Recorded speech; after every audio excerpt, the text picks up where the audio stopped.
Hello everyone, जय सिया राम। और आज की इस वीडियो में हम लोग देखेंगे कि कार्तिक स्नान के क्या नियम होते हैं, किन बातों का आपको ध्यान रखना चाहिए, कौन से ऐसे नियम हैं जिन्हें आपको ज़रूर करना है और कौन से ऐसे नियम हैं जिन्हें आपको भूल के भी नहीं करना है। तो आज की इस वीडियो में मैं आपके सारे डाउट क्लियर करने वाली हूँ कार्तिक स्नान से रिलेटेड। तो वीडियो को बिना स्किप करे एंड तक ज़रूर देखिएगा। और अगर आपको वीडियो थोड़ी भी यूज़फुल लगे तो ज़्यादा से ज़्यादा शेयर कीजिएगा अपने फ्रेंड्स एंड फैमिली के साथ। और आज हम बात कर लेते हैं कि कार्तिक मास में आपको क्या क्या करना जरूरी होता है। तो 5 नियम होते हैं। तो देखिए, सबसे पहला नियम होता है स्नान का। कार्तिक मास में सुबह जल्दी उठकर स्नान किया जाता है। दूसरा नियम होता है दान का। तो देखिए, आप जो है दीप दान कर सकते हैं। सबसे पहले दीप दान आता है, उसके बाद आप अन्न दान कर सकते हैं। आप अपना एक समय का भोजन दान कर सकते हैं, या जितना भी आपसे यथाशक्ति अनुसार बनता है उस हिसाब से आप दान कर सकते हैं।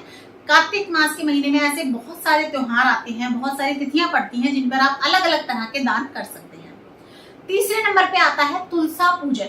तो देखिए, कार्तिक मास में तुलसा पूजन का विशेष महत्व है। वैसे तो पूरे साल भर ही तुलसा पूजन का बहुत महत्व होता है, पूरे साल ही हमें करनी चाहिए, लेकिन कार्तिक मास में ऐसा कहते हैं अगर आप तुलसी पूजा करते हैं तो भगवान विष्णु बहुत प्रसन्न होते हैं, और अगर भगवान विष्णु प्रसन्न होते हैं तो लक्ष्मी माता आप पर बहुत ज्यादा प्रसन्न होती है। चौथे नंबर पे कार्तिक के महीने में भगवान विष्णु की पूजा का, कीर्तन का, भजन का बहुत ही ज्यादा विशेष महत्व बताया गया है। और 5वें नंबर पे जो आता है वो आता है हमारा व्रत। तो देखिए, अगर आप व्रत या उपवास करते हैं कार्तिक के महीने में तो वो भी बहुत ही ज्यादा उत्तम बताया गया है। तो देखिए, अगर आप चाहें तो इन 5 नियमों का आप पालन कर सकते हैं, जैसे दीपदान है, विष्णु हरि का भजन है, तुलसा पूजन है, स्नान है और व्रत या उपवास है। या तो आप चाहें तो 5 के 5 नियम अपना सकते हैं। लेकिन अगर देखिए किसी भी कारण से आप 5 नियम नहीं अपना सकते, जैसे कि मान लीजिए आप व्रत नहीं कर पाते, तो इसका मतलब ये नहीं है कि आप और 4 भी ना करें। आपसे जितना बनता है, जितना हो सके, आप उस हिसाब से अपना जो है ना कर सकते हैं।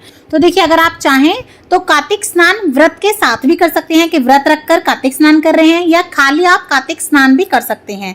तो देखिए, आप अपने हिसाब से जैसा आपको ठीक लगे, या देखिए जिस हिसाब से आपकी बॉडी अलाउ करती हो, या आपका जो सही लगे, आपको जो सरल लगे, आप उस हिसाब से जो है अपना कार्तिक स्नान का नियम ले सकते हैं। और अब बात कर लेते हैं, अगर आप व्रत के साथ कर रहे हैं तो आपको किस तरह से करना होता है। तो देखिए, व्रत आप फलाहार भी कर सकते हैं कि आप अन्न ना खाएं, सिर्फ आप फलाहार कर सकते हैं, जैसे आलू खा लिया, साग सब्जी खा ली, इस तरह से भी कर सकते हैं। या आप चाहें तो मीठे भी कर सकते हैं। देखिए, जैसा आपको ठीक लगे, आपके स्वास्थ्य के हिसाब से जो सही हो, आप उस हिसाब से व्रत कर सकते हैं। चाहे तो आप खाली मीठे कर लें, सेंधा नमक के कर लें, या प्रॉपर एक समय पर आप जैसे खाना खाते हैं बिना लहसुन प्याज का सात्विक भोजन, आप उस तरह से कर सकते हैं अगर आप व्रत वाले कर रहे हो। नहीं तो आप अपने डेली रूटीन में जिस तरह से खाना वगैरह खाते हैं आप वैसे खा सकते हैं। सिर्फ आप सुबह स्नान आदि करेंगे और उसके बाद आप पूजा वगैरह करेंगे। तो देखिए, जो आप स्नान करते हैं वो आपको सुबह जो है ना तारों की छांव में करना होता है, यानी कि सूर्य उदय से पहले करना होता है। और उसके बाद आपको तुलसा जी का पूजन करना होता है, और हो सके तो आपको तुलसा जी के पास ही बैठ के ना कथा वगैरह करनी होती है। तो देखिए, आप तैयारी अपनी एक दिन पहले ही कर लीजिएगा। आप जो आपका तुलसा जी का पौधा वगैरह हो अच्छे से देख लीजिएगा, नहीं है तो नर्सरी वगैरह से ले आइएगा। उसके बाद उससे अच्छे से जो है आप साफ वगैरह कर लें, उसे अच्छे से सजा लें, श्रृंगार कर लें उनका, और आप ऐसी जगह पे रख लें उन्हें जहाँ पे हो सके तो आप उनकी रोज परिक्रमा कर सकें। और इसी के साथ साथ पथवारी भी बोई जाती है, यानी कि जौ से पथवारी बनाई जाती है, उसकी पूजा का भी विशेष महत्व होता है। तो देखिए, इस तरह से आप तुलसा जी के साथ में ही पथवारी या तो इस तरीके से ईंटों से बना लें, या आप जो छोटा सा बर्तन आता है कोई मिट्टी वगैरह का, उसमें भी बो सकते हैं। इसकी पूरी डिटेल में वीडियो है चैनल पे, मैं लिंक आपको दे दूंगी डिस्क्रिप्शन बॉक्स में, कि आप पथवारी किस दिशा में लगाएंगे, तुलसा का पेड़ आपको किस दिशा में रखना चाहिए, और तुलसा का भूल कर भी आपको पौधा कहाँ पर नहीं रखना है। डिटेल में वीडियो है, उसे चेक कर लीजिएगा। और देखिए, इस तरीके से आपको पथवारी बोनी होती है और तुलसा जी का आपको पौधा लेना होता है। इन्हीं की हमें रोज पूजा करनी है। तो आप पहले दिन तैयारी कर लें। और अब मैं आपको बता दूं कि आपको ये कार्तिक स्नान करना कब होता है। तो देखिए, जो शरद पूर्णिमा आती है, शरद पूर्णिमा आती है, उस दिन से जो है आप कार्तिक नहाना शुरू करते हैं। उस दिन सुबह से आप नहाएंगे, और उसके बाद आप जो कार्तिक मास की पूर्णिमा आती है उस दिन जो है आप इसका समापन करते हैं। उस दिन जो है आपका कार्तिक स्नान समाप्त होता है। कुछ लोग जो क्या करते हैं, वो एकादशी से शुरू करते हैं स्नान करना अश्विन मास की, और फिर नेक्स्ट मंथ यानी कि कार्तिक मास की एकादशी तक स्नान करते हैं, यानी कि कार्तिक स्नान करते हैं। तो जैसा आपको ठीक लगे, आपके यहाँ पे जैसा होता हो आप उस हिसाब से कर सकते हैं। और ये देखिए इस तरीके से आप पथवारी वगैरह बो लीजिएगा। और अगर आप पथवारी नहीं बोना चाहते तो कोई दिक्कत नहीं है, आप केवल खाली तुलसा माता की पूजा भी कर सकते हैं। उसके बाद देखिए सबसे पहले आपको सुबह तारों की छांव में स्नान करना है। हो सके तो आप ठंडे पानी से स्नान करें, लेकिन अगर आप ठंडे पानी से स्नान नहीं कर सकते या कई बार ऐसा हो जाता है कि कोई ऐसा सोर्स नहीं है कि हमें सुबह का ताजी पानी मिल सके, तो देखिए कोई दिक्कत नहीं है, हमें अपने स्वास्थ्य को साथ में लेकर पूजा करनी है। ऐसा ना हो 2 दिन बहुत अच्छी पूजा करी, ठंडे पानी से नहा लिए, तीसरे दिन बीमार पड़े और पूजा ही हमारी छूट गई। ऐसा नहीं करना है। आप अगर कर सकते हैं बहुत अच्छी बात है, ठंडे पानी से नहा सकते हैं, तो नहीं तो कोई बात नहीं, आप थोड़ा सा गर्म गुनगुना या कोसा पानी भी ले सकते हैं। जैसा आपको सही लगे आप उस हिसाब से थोड़ा बहुत हेर फेर करके बदल के भगवान की पूजा कर सकते हैं। क्योंकि देखिए जैसा मैं हमेशा बोलती हूँ, कुछ ना करने से बेहतर है कुछ कर लेना। और भगवान नहीं कहते कि मेरी इस तरह से पूजा करो कि तुम अपना स्वास्थ्य ही बिगाड़ लो।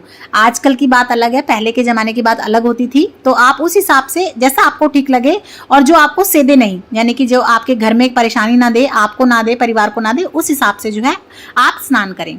तो जिस हिसाब से आप करना चाहते हैं इस तरीके से आप स्नान करेंगे। उसके बाद आपको तुलसा जी के पास ही बैठकर जो है ना पूजन करना होता है।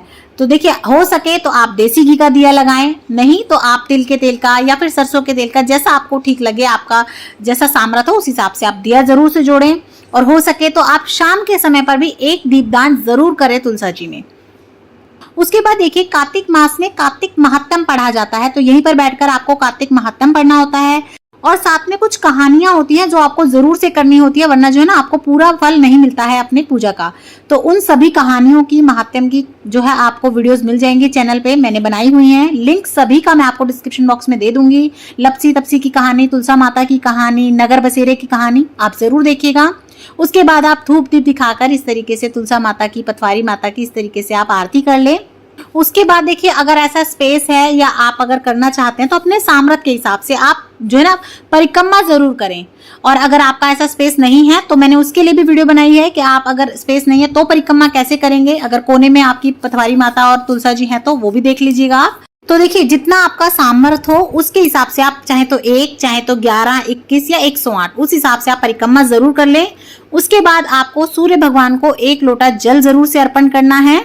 तो देखिए इस तरह से आप अपनी सुबह की पूजा कर लेंगे। उसके बाद आप हो सके तो दिन में कभी भगवान हरि का जो है भजन वगैरह कर लें, उनका मंत्र जाप कर लें, माला फेर लें। इस तरह से आप जो है अपना दिन व्यतीत करेंगे।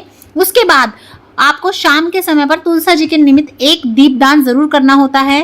वैसे तो देखिए आपको पूरे साल भर ही तुलसा जी के निमित्त एक दीपदान करना चाहिए, शाम के समय पर जो जोड़नी चाहिए। लेकिन अगर आप पूरे साल भी नहीं करते हैं तो कोई बात नहीं, आप खाली ये कार्तिक मास में तो जरूर से करें। नियम बना लें कि कार्तिक मास में तो आप जरूर से करेंगे और आप देखेंगे कि आपको घर में भी कितना अच्छा लगता है और बहुत ही जो है ना आपके जीवन में परिवर्तन भी आएगा इससे। तो देखिए इस तरह से आप कार्तिक स्नान कर सकते हैं, व्रत कर सकते हैं। अब देख लेते हैं कि क्या काम है जो आपको कार्तिक स्नान के समय पर नहीं करने होते, क्या चीजें वर्जित हैं।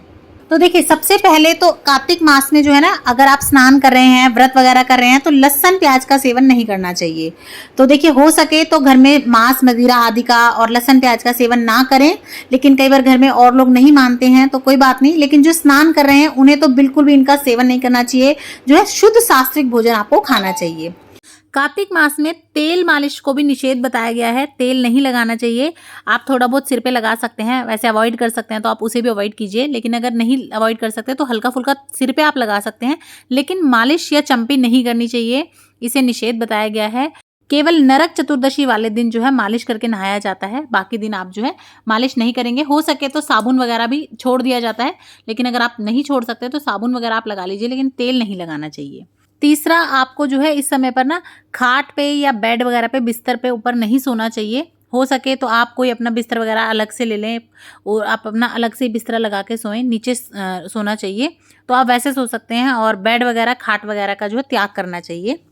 चौथा, आपको ब्रह्मचर्य का पालन करना चाहिए। हो सके तो जरूर से आप ब्रह्मचर्य का पालन जरूर से करें कार्तिक के महीने में। उसके बाद आता है संयम। तो देखिए आपको संयम रखना चाहिए। आप हो सके तो इस महीने में आप किसी की निंदा करने से, चुगली करने से बचें। वैसे तो देखिए हमें कभी भी नहीं करनी चाहिए, लेकिन जब भी आप कोई व्रत करते हैं, नियम करते हैं, तब करते हैं, उस समय पर इन चीज़ों का आपको विशेष करके ध्यान रखना चाहिए। छठा, इस महीने में बैंगन, उड़द, चना, मूंग, मसूर, मटर और द्विदलन अर्थात जो अनाज दो भागों में बंटते हैं उनका सेवन भी नहीं करना चाहिए। सातवां, कार्तिक मास में भगवान विष्णु ने मत्स्य रूप में अवतार लिया था, यानी कि मछली के रूप में अवतार लिया था। इसीलिए इस महीने में मछली, अंडा, मांस, मदिरा जैसे सभी चीज़ों का परहेज करना चाहिए, इनसे दूर ही रहना चाहिए। और इसी तरह से आप भगवान विष्णु हरि का स्मरण करके, दान करके, धर्म करके आप अपना कार्तिक के महीने का जो है पुण्य फल प्राप्त कर सकते हैं। मैंने आपको सभी चीज़ें डिटेल में बता दी हैं। उसके बाद भी अगर आपको कोई डाउट हो तो आप मुझे कमेंट करके पूछ सकते हैं। और भी कार्तिक मास से रिलेटेड सभी वीडियोज़ आपको चैनल पे मिल जाएगी, उन्हें भी ज़रूर देखिएगा। और अगर पसंद आती हैं तो लाइक, शेयर, सब्सक्राइब करना ना भूलें और कमेंट बॉक्स में जय सिया राम ज़रूर लिख दें। जय सिया राम, राधे राधे।